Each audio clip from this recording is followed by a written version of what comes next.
There's many myths, certainly, on the subject of suicide. And what are the main misconceptions surrounding suicide? Well, let's take some. Often people see it as a cowardice act, okay? And it isn't at all.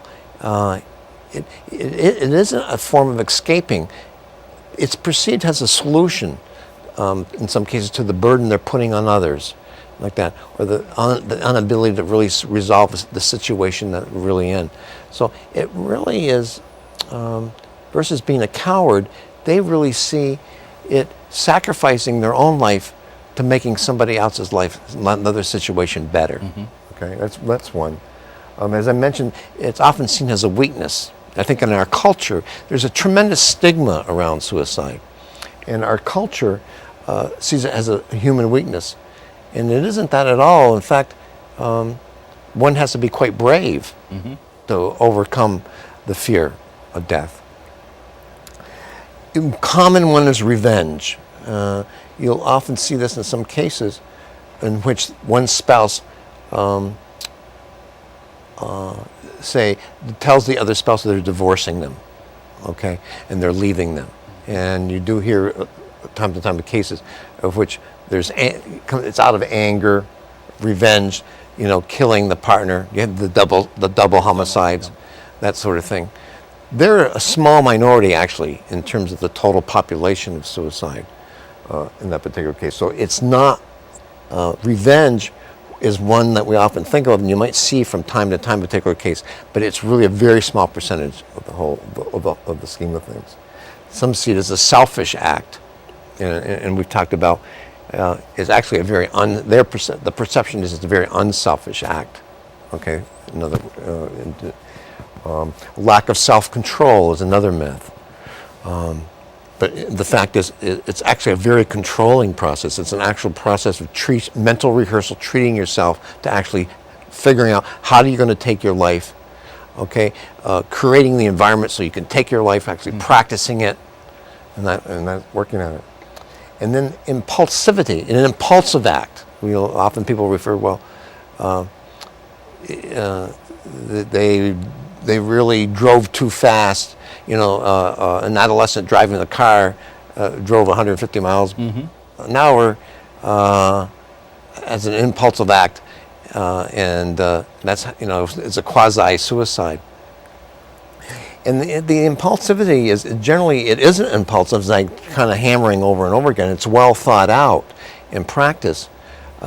It's not saying there are certain personality types that case may actually exist. There may be somebody that accidentally, a common one that you do hear, it's rare. Let's just say there's been studies of, I think, like 17 people jumping off the Golden Gate Bridge and survived of all the years that people jumping on. And it's a common thing to hear from them after they jump, of like halfway down, they say, "Oh my God, what have I done with myself?" There's kind of a comical thing where what goes through their mind is that they did this act because they had lots of problems, and all of a sudden they realized they were all solvable, but the one they're in right now. So they're, for the most part, it isn't an impulsive act, but it's a well thought out act, and that leads when we start talking about treatment and intervention. And earlier you had mentioned some of the differences with genders, and that men, it's more likely through firearms, women with prescription drugs. And again, if it was impulsive, you've got to make sure that you have whatever it is in your environment to be able to complete the act. So it wouldn't be like an impulsive, you wake up and decide this is it. Exactly. There's a the third most common way is actually by suffocation or by hanging. And I had a relatively close friend who was very ill. And in lots of pain. And the pain couldn't really be controlled much. And as time went on, he just saw himself as a tremendous burden to his family, to his wife, who he loved very much. And he actually hanged himself. But if you knew him at all, he did not want to be a burden to his family and to his wife any longer. And the pain was the really act of committing suicide and leaving this world was really if you think about it, an actual made some sense. In his particular situation, some too. sense, given the situation that he really was in. So,